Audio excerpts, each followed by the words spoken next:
नमस्ते प्रणाम अपने यूट्यूब चैनल पे आप सभी का स्वागत करती हूँ। मैं एक बहुत प्यारा देवी पचरा गीत गाने जा रही हूँ। अच्छा लगे तो लाइक सब्सक्राइब शेयर जरूर करना।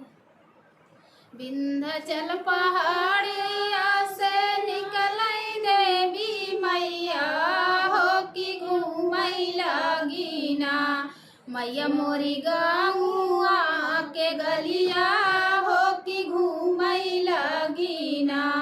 मैया मोरी गौआ के गलिया हो कि घूमई लगी ना। घूमतई घूमाता मई के होई गई दोपहरिया हो छहाए लगी ना।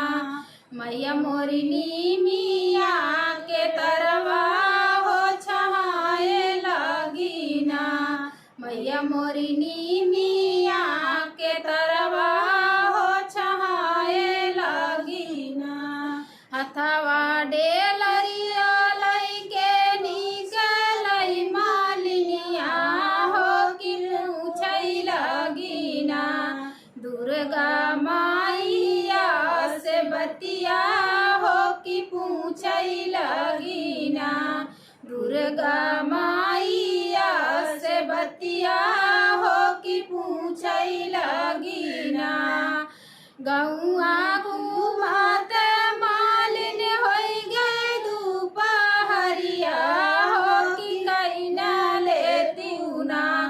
मालिन हमारा सिंगरवा हो कि कैना दे तू ना।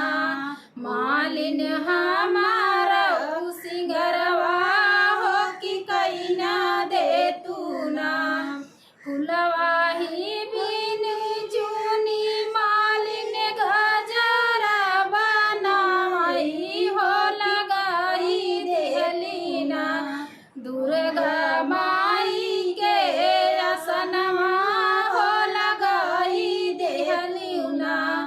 देवी माई के असनवा हो लगाई देहुना।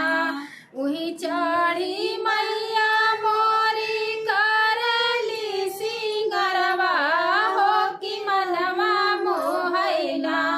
माई के अनुपम सूरतिया हो कि मनवा मोहैना। माई के अनुपम सूरतिया हो कि मनवा मोहैना। घरवा में बढ़ई मालिन धन दौलतिया हो कि बहरे बढ़ैना। मालिन खेत खरिहनवा हो कि बहरे बढ़ैना। मालिन खेत खरिहनवा अमर रहाई मालिन तोहरा सजनवा हो कि जुग जियैना। मालिन तोहरा लालनवा हो कि जुग जुग जियैना। अमर रहाई मालिन तोहरा सजनवा हो कि जुग जुग जियैना।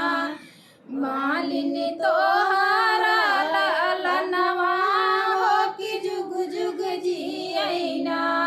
विंध्याचल पहाड़िया से निकलई देवी मैया हो कि घूमई लगी ना।